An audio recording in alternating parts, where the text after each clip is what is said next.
Turn your Bibles to Nehemiah. நெகமியா 5ஆம் வசனம் இப்போதைக்கு நான் வாசிக்கிறேன்.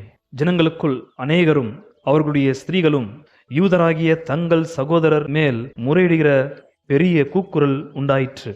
அன்பாளர்களே, போன வாரத்திலே வெளியில் இருக்கிற சத்துருக்களை நாம் கையாள வேண்டிய ஒரு முறைமை என்ன என்பதை உங்கள் மத்தியிலே அடியேன் வெளிப்படுத்தினேன்.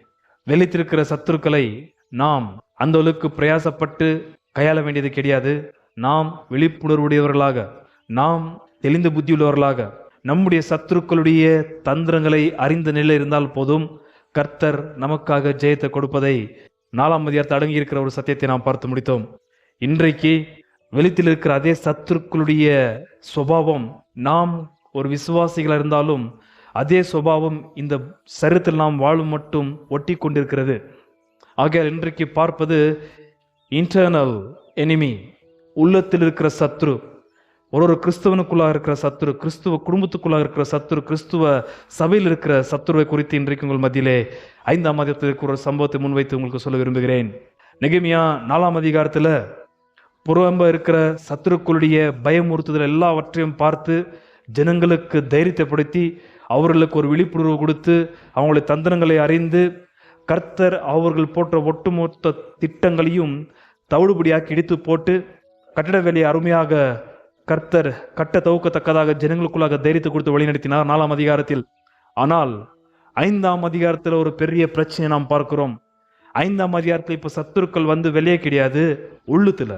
இது கையாளுவது ரொம்ப கஷ்டமான ஒரு விஷயம்.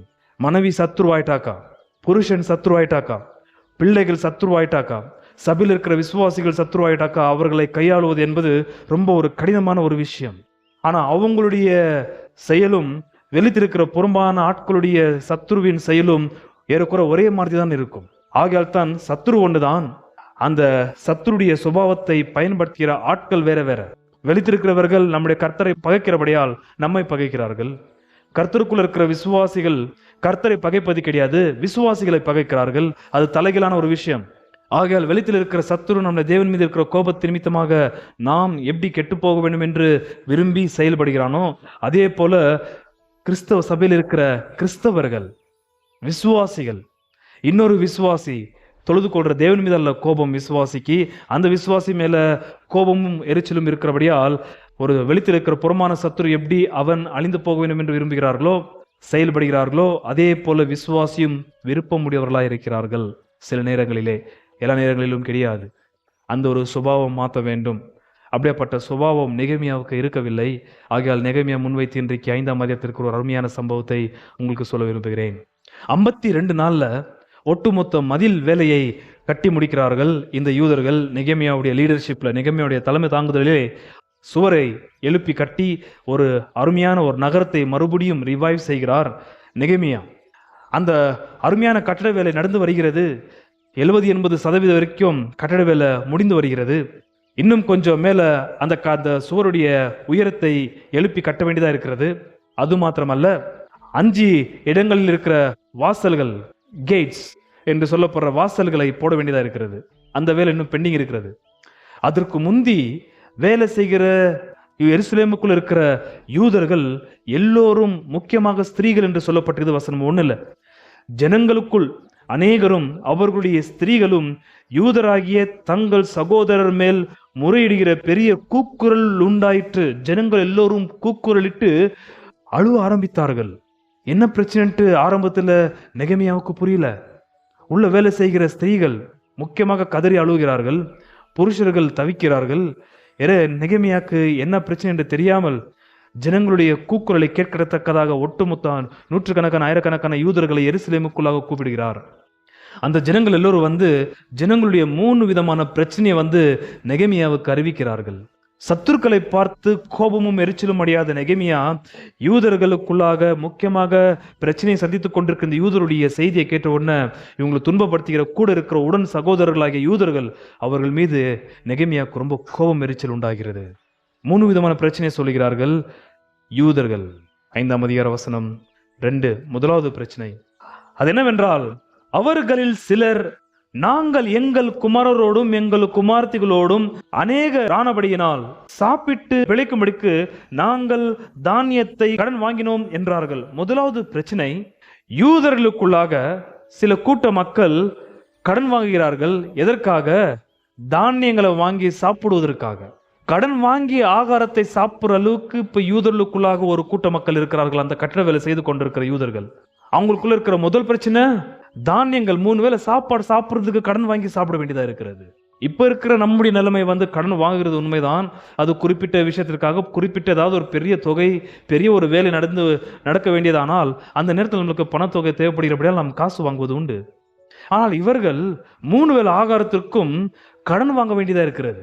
அந்த கடன் கொடுக்கிற ஆட்கள் யாருன்றது நான் கீழே வாசிக்கிறேன். கடன் கொடுக்கிறவர்கள் சும்மா கொடுக்கல, அதிகமான வட்டி வச்சு கடன் கொடுத்து கொண்டிருக்கிறார்கள். எதை? தானியத்தை. 1 கேஜி தானியம் நான் எப்போ கொடுத்தாக்கா குறிப்பிட்ட நாளுக்குள்ள நீ எனக்கு 1.25 கேஜி 1.5 கேஜி மறுபடியும் ரிட்டர்ன் பண்ணான். அவனே தானியத்தை கடன் வாங்குறான். கடன் வாங்கி தானியத்தை வாங்கி சாப்பிட்ற அவங்ககிட்ட போயிட்டு 20% 30% நீ இன்ட்ரெஸ்ட் வட்டியை போட்டு கொடுத்தா அவன்கிட்ட எங்க இது கொடுக்கறதுக்கு தொகை? இது முதல் கூட்ட மக்கள். 2வது கூட்ட மக்கள், வசனம் 3, வேறு சிலர் எங்கள் நிலங்களையும் எங்கள் திராட்சை தோட்டங்களையும் எங்கள் வீடுகளையும் நாங்கள் அடைமானமாக வைத்து இந்த பஞ்சத்திலே தானியம் வாங்கினோம் என்றார்கள். இந்த 2வது கூட்ட மக்கள், முதல் கூட்ட மக்கள்கிட்ட வீடும் இல்லை, முதல் கூட்ட மக்கள்கிட்ட நிலமும் இல்லை, அவங்க அடமானம் வச்சு ஒன்றும் வாங்கல. இவர்கள் 2வது கூட்ட மக்கள் கொஞ்சம் கூட அந்த தரித்திரத்தில் அடிபட்டிருக்கிறதோட ஒரு படி மேல. இவர்கள் தங்களுடைய நிலம், தங்களுடைய வீடை அடமானம் வைத்து தானியத்தை வாங்கி சாப்பிட்டு கொண்டிருக்கிறார்கள். ஏன்னா பஞ்சத்தின் நிமித்தமாக அவர்கள் வயல்ல போய் வேலை செய்ய முடியவில்லை. மதில் வேலை வேற வந்திருக்கிறது. எப்படியாப்பட்ட பஞ்சம் என்று தெரியவில்லை. மழை வராத பட்சத்தில் அவர்கள் வயல்ல விவசாயம் செய்ய முடியவில்லை. 2வது மதில் வேலை ஈடுபட்டிருக்கிறபடியால் அவர்கள் அந்த நிலத்தையும் தன்னுடைய வீட்டத்தையும் அடமானம் வைத்து தானியத்தை வாங்கி இப்ப சாப்பிட்டு இருக்கிறாங்க. இப்ப நிலத்தையும் வீட்டையும் மூட்டினோனாக்கா அவன் போட்டிருக்கிற இன்ட்ரெஸ்ட் ரேட் எவ்வளவு போட்டிருக்கான்னு தெரியல, அந்த மடங்கு அவர்களுக்கு திருப்பி கொடுத்து இந்த நிலங்களை மூட்ட வேண்டும். அதற்கான வழிகள் அவரிடத்தில் இல்லை. 3வது கூட்ட மக்கள், வசனம் 4, இன்னும் சிலர் ராஜாவுக்கு தீர்வை செலுத்த நாங்கள் எங்கள் நிலங்கள் மேலும் எங்கள் திராட்சை தோட்டங்கள் மேலும் பணத்தை கடனாக வாங்கினோம் என்றும். இது 3வது கூட்ட மக்கள்னாக்கா இவங்களுடைய நிலங்களுக்கு அர்த்தசஷ்டம் என்று சொல்லப்படுற ராஜா போட்டிருக்கிற வரி பணம், அந்த வரி பணம் கட்டுவதற்காக இந்த நிலங்களை வைத்து இவர்கள் பணத்தை வாங்க, தானியம் வாங்கவில்லை. இந்த 3வது கூட்ட மக்கள் கேஷ் பணத்தை வாங்கினார்கள். வெள்ளி பணமா பொண்ணு பணமான்னு தெரியல. அப்ப இருந்த பணத்தை இவர்கள் இந்த வரி பணம் ராஜாவுக்கு கட்டுவதற்காக தங்களுடைய நிலத்தை காப்பாற்றிக் கொள்வதற்காக வரி பணத்தை வாங்கி அந்த வரி பணத்திற்காக கடன் வாங்கி கொடுத்திருக்கிறார்கள். இவங்கள்ட்ட கொஞ்சம் கோதுமை இது சாப்பிடுறதுக்கு. இவங்க கோதுமையோ பயிரையோ கடனாக வாங்கவில்லை. கீழே 2 கூட்ட மக்கள் சாப்பாடு வாங்கினார்கள் கடனாக. இவர்கள் சாப்பாடு வாங்கவில்லை. இவர்கள் வாங்கி பணத்தை கடனாக வாங்கினார்கள். இவங்கள்ட்ட சாப்பிட்ற அளவுக்கு ஓரளவுக்கு லோவர் மிடில் கிளாஸ்ல இருக்கிறாங்க இந்த கூட்ட மக்கள். ஆனாலும் கடன்ல தான் சிக்கி இருக்கிறார்கள். பணத்தை கொடுத்த ஆட்கள் high rate of interest. High rate of interest. இந்த 3 கூட்ட மக்கள் நெகேமியா கிட்ட அழுது புலம்புறாங்க. அதுல அதிகமாய் அழுது யார் என்று பார்த்தீர்கள் என்றால் ஸ்திரீகள். ஏன் தெரியுமா? ஸ்திரீகள் அதிகமாய் அழுது புலம்புகிறதை நெகேமியா பார்க்கிறார். ஏன்னாக்கா தங்களுக்குள்ள இருக்கிற சகோதரர்கள் கிட்ட தானே வட்டிக்கு பணம் வாங்குறோம், வட்டிக்கு தானியம் வாங்குறோம் என்று எண்ணி வாங்கினவருக்கு அந்த சகோதரர்கள் செய்த பொல்லாத கிரியை இவங்க நினைச்சு கூட பார்க்கவில்லை. இப்படியாப்பட்ட ஒரு பரிணாமத்தை நாம் சந்திக்க வேண்டியதா இருக்குமா என்று அவர்கள் எண்ணி பார்க்கவில்லை. ஏன்னா அவர்கள் செஞ்சது கொடூரமான ஒரு விஷயம். என்ன பண்ணார்கள் தெரியுமா? வட்டிக்கு பணம் கொடுத்தவர்கள், வட்டிக்கு தானியத்தை கொடுத்தவர்கள், வட்டிக்கு எண்ணெயை கொடுத்தவர்கள். முதல்ல அவங்க யாருன்றது நான் வாசிக்க விரும்புகிறேன். வசனம் 5-7. என் மனதிலே ஆலோசனை பண்ணி பிற்பாடு பிரபுக்களையும் அதிகாரிகளையும் கடிந்து கொண்டு நீங்கள் அவரவர் தங்கள் சகோதரர் மேல் ஏன் வட்டி சுமத்துகிறீர்கள் என்று சொல்லி அவர்களுக்கு விரோதமாக ஒரு பெரிய சபை கூடி வர செய்து. 2 கூட்ட மக்கள் இருக்கிறாங்க யூதர்களுக்குள்ளாக. அவருடைய பேர் என்ன? முதலாவது அதிகாரிகளையும் பிரபுக்களையும். பிரபுக்கள் அதிகாரிகள். இந்த 2 கூட்ட மக்கள் யாரு? யூதர்களுக்குள்ள இருக்கிற யூதர்கள் தான். இவர்கள் ரொம்ப இண்டஸ்ட்ரியலிஸ்ட், இவர்கள் ரொம்ப தந்திரம் உள்ளவர்கள். இவர்கள் இவங்கள்ட்ட இருக்கிற பணத்தை வைத்து தானியங்களையும் எண்ணெயும் எல்லாத்தையும் நல்ல அறுவடை காலகட்டத்திலே சேர்த்து குவித்து வைத்து பஞ்சகால வரும் வரைக்கும் அவர்கள் காத்திருந்து பஞ்ச காலத்திலே அவர்கள் அந்த ஒரு பொருளை அதிக விற்பனைக்கு விலையிடுவதும், இல்லாதவர்கள்கிட்ட கடன் நிமித்தமாக வட்டிக்கு போட்டு கொடுத்து அவங்கள்ட்ட இருக்கிற வீடு, அவங்கள்ட்ட இருக்கிற நிலத்தை அபகரிக்க அவர்கள் முயற்சி செய்தார்கள். அது மாத்திரமல்ல, ஒரு படி மேலே போனார்கள். இதுதான் ஸ்திரீகளுக்கு, கடன் வாங்கி சாப்பிட்ட ஸ்திரீகளால ஜீர்ணிக்க முடியவில்லை. அங்க ஸ்திரீகள் சொல்றது மனைவிமார்கள்.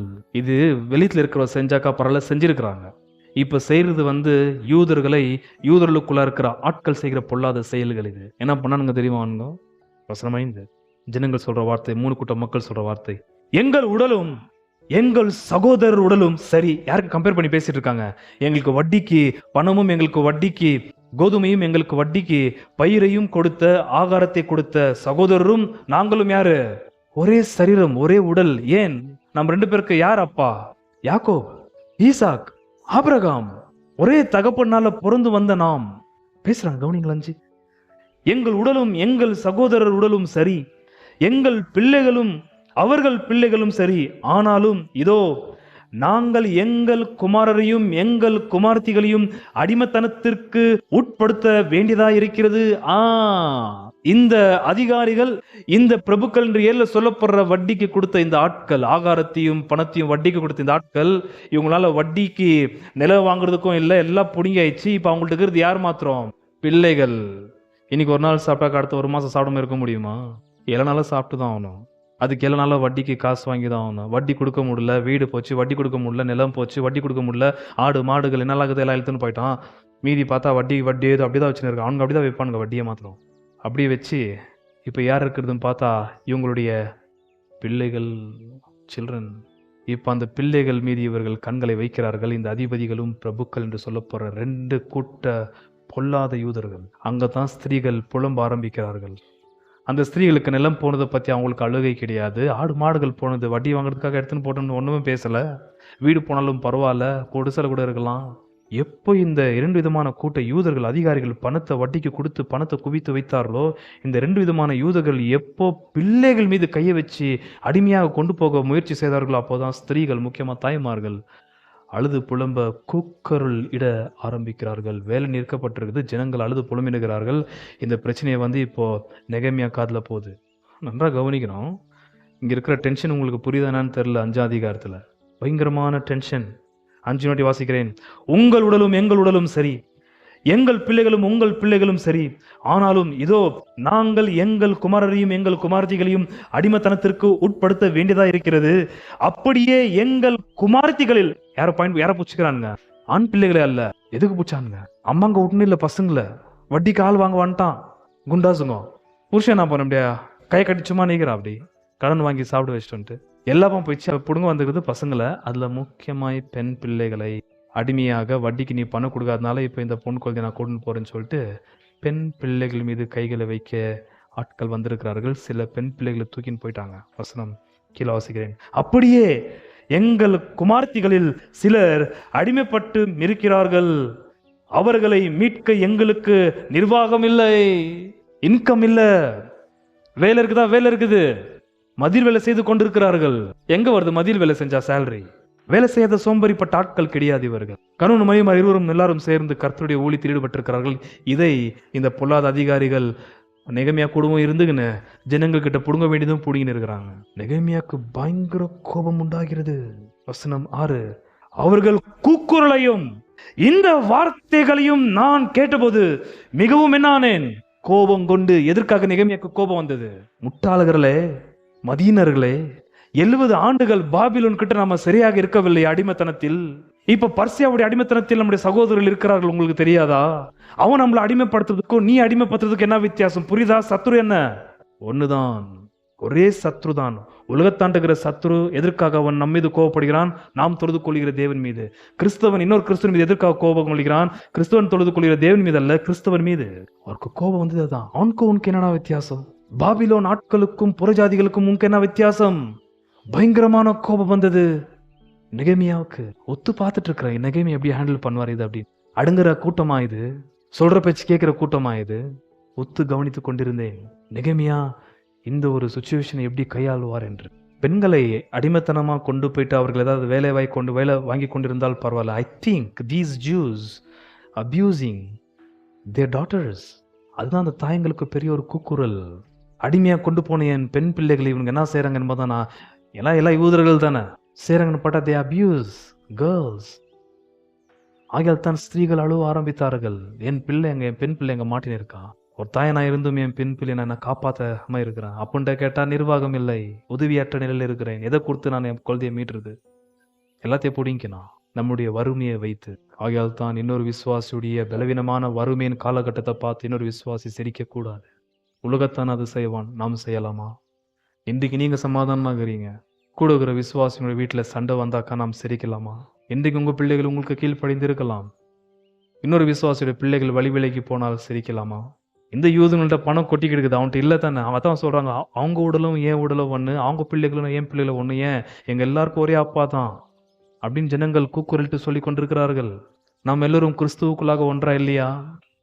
நம்ம எல்லோருக்கும் ஒரே ஆவியானவர் அருளப்படவில்லையா? நம்ம எல்லோருக்காக ஒரே அதிபதியாக இயேசுநாதர் மரிக்கவில்லையா?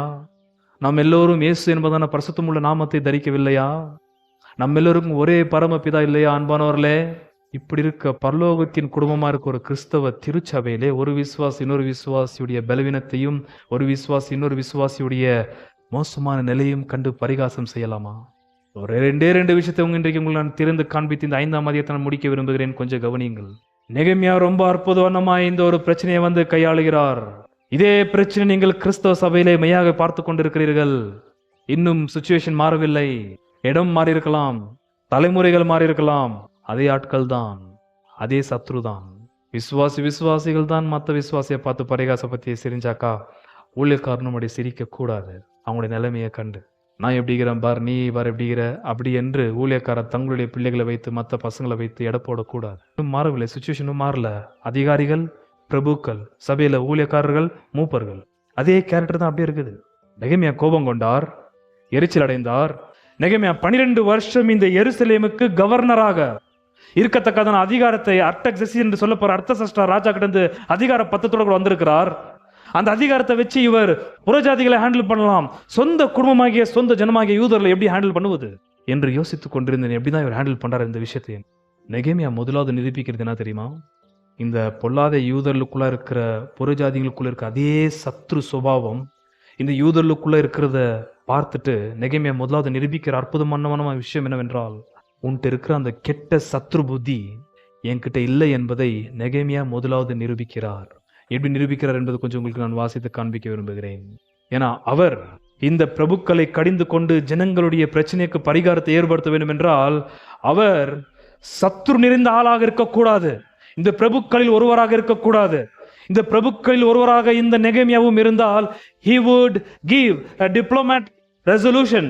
ரொம்ப டிப்ளமேட்டிக்கா பேசியிருப்பாரு. என்னன்னு பெஜார் படாதீங்க, பிரச்சனை அப்படித்தான் இருக்கும் என்று சொல்லி அவங்களுக்கும் துக்கம் ஆகக்கூடாது, ஜனங்களுக்கும் பிரச்சனை வரக்கூடாது என்று சொல்லி டிப்ளமேட்டாக பேசி சமாளிச்சு அப்படியே அமுச்சு விட்டுருப்பாரு. நெகமியாவுக்குள்ளும் சத்ரு என்பதான புறஜாதிகளுக்குள்ள இருக்கிற அந்த கெட்ட பழைய மனுஷனுக்கு சுபாவம் இருக்குமானால், ஆனா நெகமியா அந்த சத்ரு இடத்தில் இல்லை என்பதை அற்புதவனமாய் நிரூபிக்கிறார். இங்கிருந்து கொஞ்சம் அதிகமாய் கவனிக்க வேண்டும். வசனம் 9, 5-9.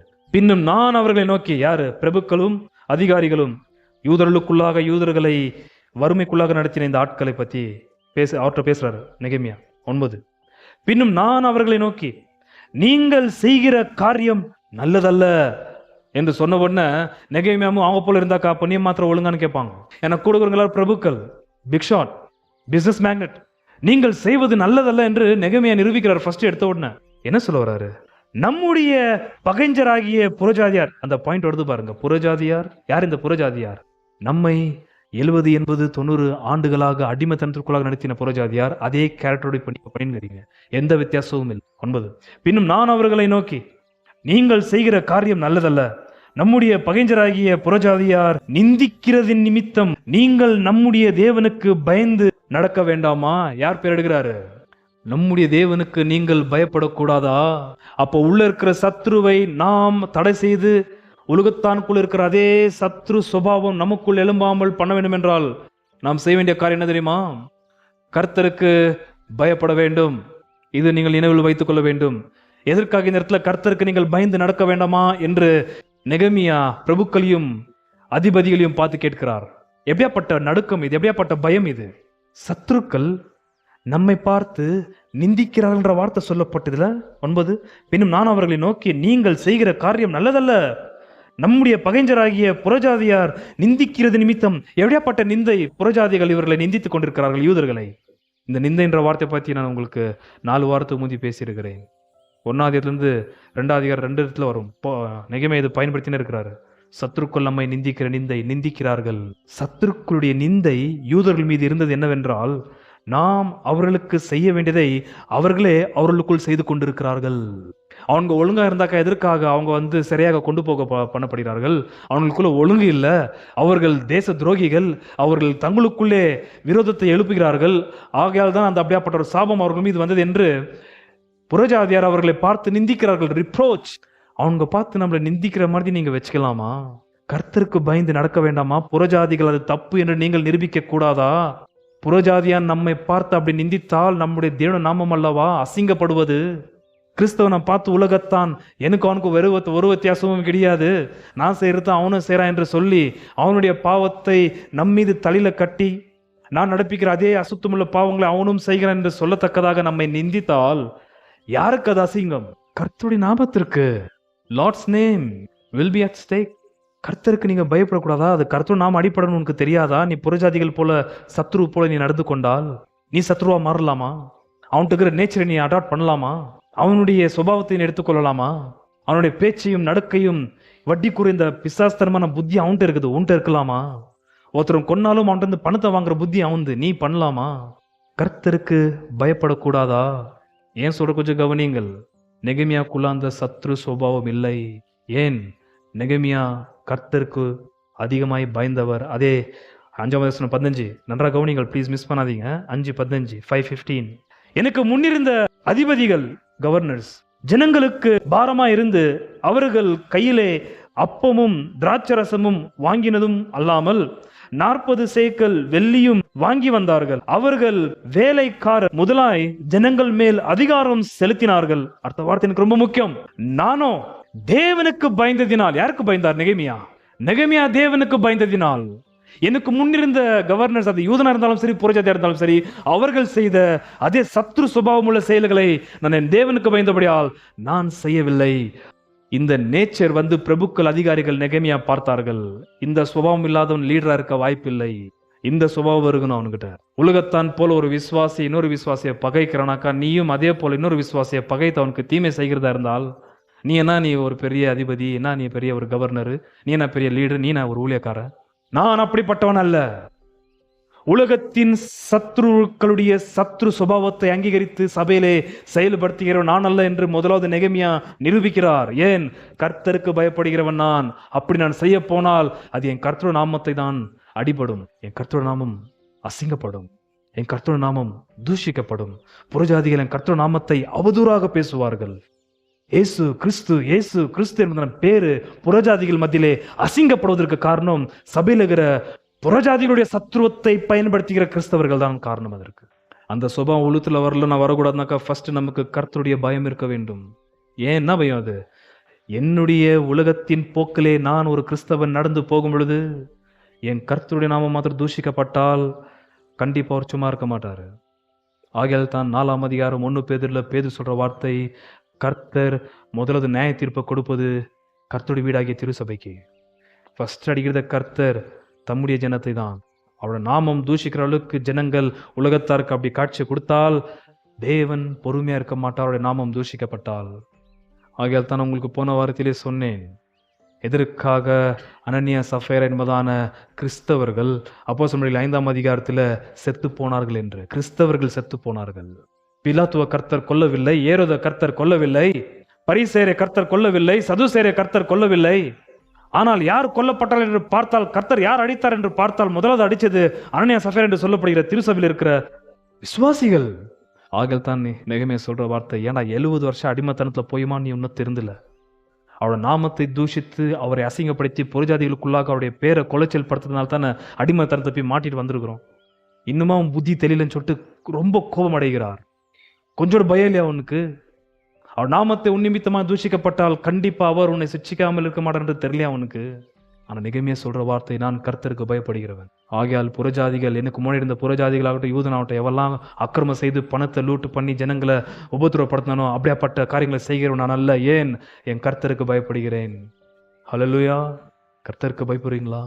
யாரோ பார்க்கல, அதனால நான் என்ன வேணாலும் பார்க்கலாம் என்று சொல்லி தகாத விஷயங்களையும் ஆபாசமான காரியம் நீங்கள் பார்க்கும் பொழுது உங்களுக்கு கர்த்தரோட பயம் இல்லையா? அவர் பார்த்துட்டு இருக்கிறாருன்ட்டு. இச்சையின் எண்ணங்கள், பாவத்தின் எண்ணங்கள் வரும்போதெல்லாம் நமக்கு அதே நேரத்தில் கர்த்தர் பார்க்கறன்ற பயம் வரக்கூடாதா? கர்த்தருடைய பயமே ஞானத்தின் என்ன வரக்கூடாதா? கர்த்தருக்கு பயப்படுகிறவன் பாவத்தை விட்டு விலகுவான் என்று வேத வாக்கியம் சொல்லலையா? அவர்னா நம்மளுக்கு டமாஸ் காமெடியன், அவரு என்ன பண்ணாலும் சிரிச்சின்னு உக்காடுறாரு. அவர் நம்மளை போல கண்ணுக்கு கேட்க மாட்டாரா? அவர் கரும் குறுகி போயிட்டா? வயசு ரொம்ப ஆயிருந்தால பல்லாயிரம் வருஷமா அவர் இருக்கிறதுனால குன்றி போயிட்டாரா? தாத்தா ஆயிட்டாரா? அவருடைய பொறுமையை நீங்கள் நானும் தப்பாக அட்வான்டேஜ் எடுப்பதை நிறுத்த வேண்டும் அன்பானவர்களே. உலகத்தாருடைய சத்ரு சுபாவம் விசுவாசிகள் அங்கீகரிக்க கூடாது, எடுத்துக்கொள்ளக்கூடாது. என் புருஷன் எனக்கு உண்மை இல்லைன்னு சொன்ன உடனே மனைவியும் உண்மை இல்லாதவளா மாறலாமா? அது உலகத்தாருடைய சுபாவம் அல்லவா? உலகத்தாருடைய சத்ரு சுபாவம் இல்லையாது. அவன் ஏதோ பண்ணின்னு போறான். அவன் உலகத்தான். அவன் கர்த்தருக்கு பயப்படாதவன், கர்த்தரை அறியாதவன்.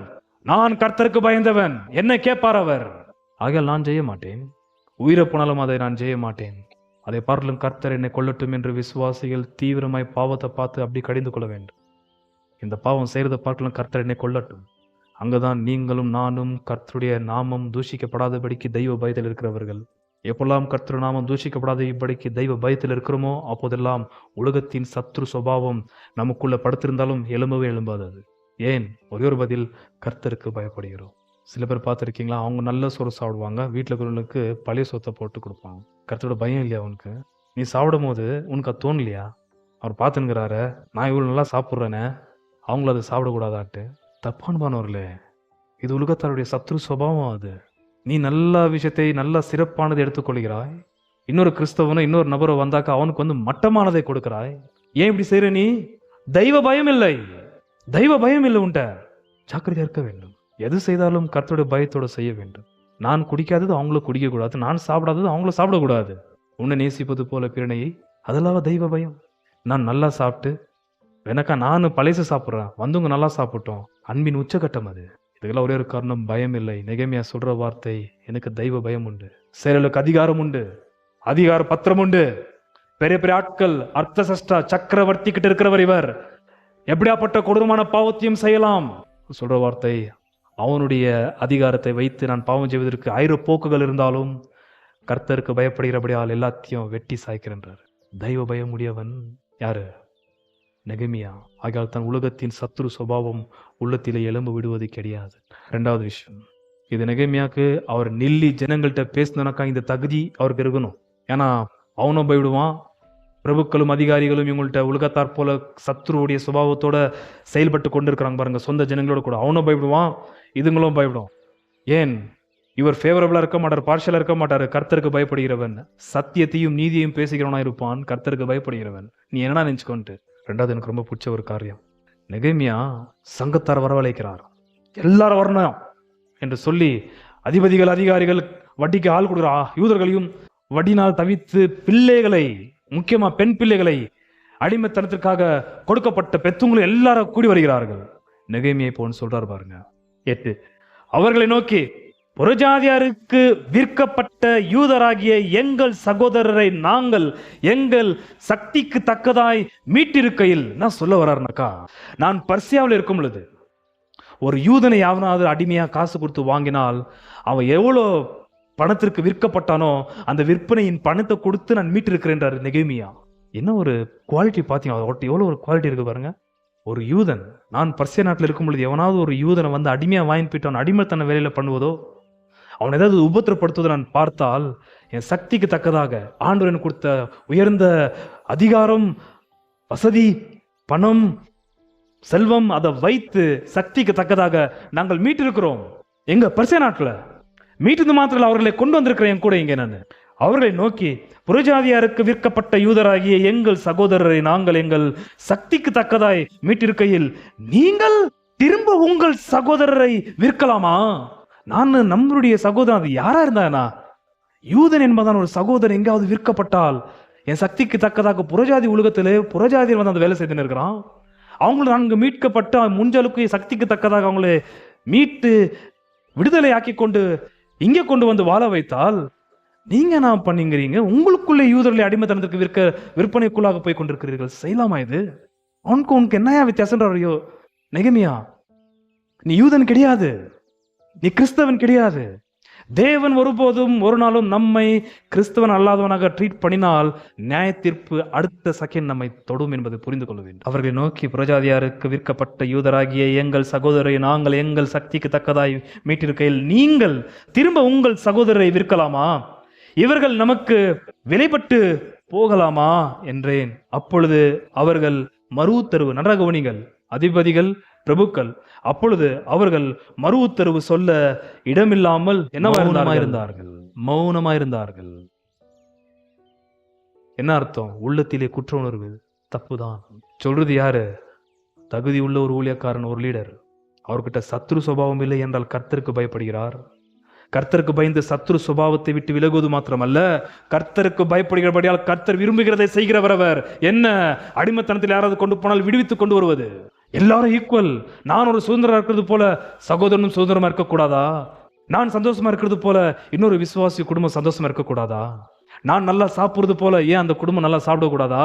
நான் நல்லா உடுத்துறது போல அந்த குடும்பம் நல்லா உடுத்தக்கூடாதா? நெகேமியாவோட சுபாவங்க இது. வெறும் தீமை செய்யாமல் இருப்பது மாத்திரமல்ல, பாவத்தை விட்டு விலகுவது மாத்திரமல்ல, தெய்வ பயத்திலே நான் நல்லா இருந்தால் கர்த்தருக்குள் இருக்கிற ஒரு விசுவாசம் என்ன இருக்கணும்? நல்லா இருக்கு. என்னால் உதவி செய்ய முடியாவிட்டாலும் அது விரும்பக்கூடாதா? பண உதவி பண்றதுக்கு நம்மள்ட்ட வசதி இல்லாவிட்டாலும் அந்த சித்தம் இருக்கணும் அன்பானவர்களே, அந்த விருப்பம் இருக்கணும். இன்னொரு விஷயம் சொல்றாரு, கொஞ்சம் கவனிங்கள், ரொம்ப பிடிச்ச விஷயம் இது. 10, நானும் என் சகோதரரும் என் வேலைக்காரரும் இவ்விதமாகவா அவர்களுக்கு பணமும் தானியமும் கடன் கொடுத்திருக்கிறோம்? இவரும் வந்தாரு. ஜனங்க தங்களுடைய வேலையை விட்டு மதில் வேலையை செய்து கொண்டிருக்கிறபடியால் அவங்களுக்கு 3 வேளை சாப்பாடு, அவங்க பிள்ளைகளுக்கு தேவையான கல்வி கடத்த பண வசதி நாங்கள் கொடுத்துன்னு இருக்கிறோம். என் கூட வந்த ஆயிரக்கணக்கான அதிகாரிகள் என் பணத்தை போட்டு நான் கொடுத்துன்னு இருக்கிறேன். ஏன்னா அவங்கள்ட்ட வட்டிக்கா கொடுத்துன்னு இருக்கிறேன்றாரு. நீ பார்க்கல அது உள்ளால? அவங்க ஏன் சகோதரர்கள், என்னுடைய யூதர்கள். ஆபிரகாம், ஈசாக்கு, யாக்கோபு என்பதன பூர்வ பிதாக்கள் பிறந்த ஜாதி இவர்கள். சாப்பாடு இல்லை அவங்கள்ட்ட. ஏன்? கர்த்தர் ஊழியத்தில் ஈடுபட்டு இருக்கிறார்கள். அதனால என்கிட்ட இருக்கிறதுனால நான் கொடுத்தது உன் கண்களுக்கு முன்னால தெரியல. ஆயிரக்கணக்கான யூதர்கள் நான் சாப்பாடு போடல, என் கூடுகிற ஆட்கள் அப்படித்தான் வைக்கல, அவங்கள நான் செய்யறதை பார்த்து செய்யல. நீங்கள் பிரபுக்களாக இருக்கிறீங்க, நான் வர்றதுக்கு முன்னாடி, நீங்க அதிபதிகளா இருக்கிறீங்க, நாங்க வர்றதுக்கு முன்னாடி இந்த யூதர்களுக்கு நான் செஞ்சது கூட நீங்க பார்க்கல. பிராக்டிக்கலா பண்ணி காட்டியிருக்கிறாரு. இந்த சம்பவம் அவருக்கு காதுல விழுறதுக்கு முன்னாடியே நான் கொடுத்தா கொடுத்துருக்கிறப்பா, என்ன கொடுத்துன்னு இருக்கிறேன், கோதுமை கொடுத்துன்னு இருக்கிறேன், பணம் கொடுத்துன்னு இருக்கிறேன், வேலையை நான் கூட இருந்து கை போட்டு செஞ்சுட்டு இருக்கிறேன். நான் வட்டிக்கா கொடுத்தேன். ஒருத்த கை ஏன் ஏந்திரானக்கா? அவன்கிட்ட இல்லை சுத்தமா. அவன் கையேந்திர நிலைமையை வச்சு அதுல ஒரு வட்டியும் அதுல ஒரு இத்தான் நல்ல சான்ஸ் இவங்களை போட்டு அடிமைப்படுத்தி விட்டணுன்ற ஒரு நோக்கத்துல உலகத்தான் செயல்படுவான். நாம செயல்படலாமா? ஃபர்ஸ்ட் அவனுக்கு அந்த மாதிரி ஒரு பிச்சை எடுக்கிற எண்ணமே வராத அளவுக்கு காப்பாற்றணும். ஃபர்ஸ்ட் நல்லா சாப்பிடு, பாதுகாப்பு கொடுக்கணும். சில பேர் எதுவுமே செய்யலாம், சந்தோஷம், மனசுக்குள்ள சந்தோஷமா, நாசமா போயிட்டானா இத்தானா எதிர்பார்த்துருந்தேன். கொடுக்குற சகோதர சகோதரிகள் எந்த காரணத்தை கொண்டோ அழிந்து போகிறதை கண்டு நீங்கள் நானும் உலகத்தான் போல சந்தோஷப்படுவது நியாயமல்ல. சபையில் அந்த மாதிரி யாருன்னா பார்த்தா நம்ம அப்படியே கண்மூடின்னு போயிடலாமா? அட்லீஸ்ட் ஊழியக்கார கண்மூடின்னு போகலாமா? தரித்திரர்களுக்கும் தள்ளப்பட்டவர்களுக்கும் ஊழியக்காரன் அல்லவா ஒரு தகப்பனை இந்த ஊழியம் செய்ய வேண்டும். அதான் தான் ஏர்லி ஃபாதர்ஸ்ன்ற பேர் வந்தது தெரியுமா? அப்போஸ்தலர்கள் காலம் முடிந்தவருக்கு அதுக்கு அடுத்து வந்த ஊழியக்காரர்களுடைய பேர் வந்து ஃபாதர்ஸ். என்ன மீனிங் ஃபாதர்ஸ்னா? திக்கற்றவர்களுக்கு, தள்ளப்பட்டவர்களுக்கு, அநாத பிள்ளைகளுக்கு அவங்க தான் ஒரு தகப்பனாக இருந்து எல்லாமே பண்ணுவாங்க. இன்னைக்கு எந்த ஊழியக்காரன் ஃபாதராக இருந்து ஊழியம் செஞ்சிருக்கான்? நெகேமியா அப்படி இல்லை அன்பானவர்களே. நெகேமியா சொல்ற வார்த்தை, என் ஜோப்ல அந்த காசு எடுத்து கொடுத்துருக்கிறான். என் சகோதரன் ஒருவன் பசியா இருந்தால் என்னால் சாப்பிட முடியாது, வீட்டில் போயிட்டு அவன் தரித்திரத்தில் இருப்பான், என்ன சாப்பிடுவான் அவன்? இதுதான் கிறிஸ்துவனுடைய சுபாவம், கிறிஸ்துடைய சுபாவம். 3 நாள் ஆண்டவரை இயேசு கிறிஸ்து ஓயாமல் பிரசங்கம் பண்ணி கொண்டிருக்கார். திருப்ப அவர் சொல்ற வார்த்தை, ஜனங்கள் நான் இப்படியே அனுப்ப விருப்பம் இல்லை. போற வழியில் அவர்கள் மயக்கம் உண்டாகி விழ வாய்ப்பு உண்டு. 2 நாள் 3 நாள் அவங்ககிட்ட பிரசங்கத்தை கேட்டுக்கிறாங்க. ஆண்டவரை உமக்கு தான் ஏதாவது தேவை, பிரசங்கம் பண்ணி கொண்டிருக்கிறீர், ஏதாச்சும் கொடுங்க அவங்களுக்கு. எனக்கு உங்கள்கிட்ட எத்த உடனே யார்கிட்ட? சீஷர்கள்ட்ட. கர்த்தர் ஆசீர்வதித்து அப்பத்தை கொடுத்துனே இருந்தாரு, எல்லோரும் திருப்தியா சாப்பிட்டார்கள். இந்த மாதிரி கர்த்தருடைய சுபாவத்தை வந்து ஊழியக்காரங்களுக்குள்ள நிறைவா இருக்கணும் தெரியுமா? அது இல்லை. நெகேமியாவுடைய நடைமுறை நன்மையான கிரியைகள், நெகேமியாவுடைய நன்மையான சத்ருவை எதிர்ப்பு தெரிவிக்கிற தெய்வ பயத்தை வந்து நிரூபித்த பிறகு, நடைமுறையில் அவர்கள் பார்த்த பிறகு ஜனங்க என்ன நாங்க தெரியுமா? முக்கியமாக இந்த அதிபதிகள், அதிகாரிகள். அதனால்தான் கர்த்தருடைய பயத்தில் இருக்கிற ஊழியக்காரனுடைய பிரசங்கத்தை பார்த்தாலே பெரிய பெரிய கோடீஸ்வரனா இருக்கிற ஊழியக்காரங்களை போயிடுவாங்க. ஏன்னா அவங்களுக்கு தெரியும், இவன்கிட்ட பணமும் இல்லை, அதிகாரமும் இல்லை, ஒன்றும் இல்லை, ஆனால் நம்மள்ட்ட இல்லாத கர்த்தர் இருக்கிறார்.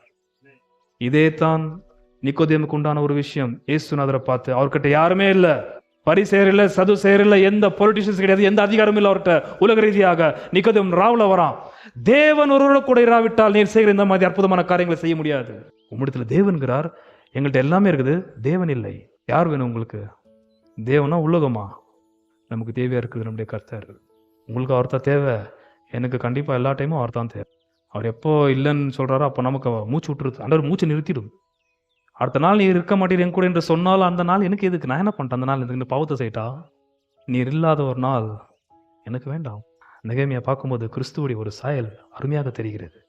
ஜனங்களை 19 வாசியன் கவனிங்கள். ரொம்ப அற்புதமான ஒரு பெரிய மாற்றம், சீர்திருத்தல், மனம் திரும்புதல் உண்டாகிறது.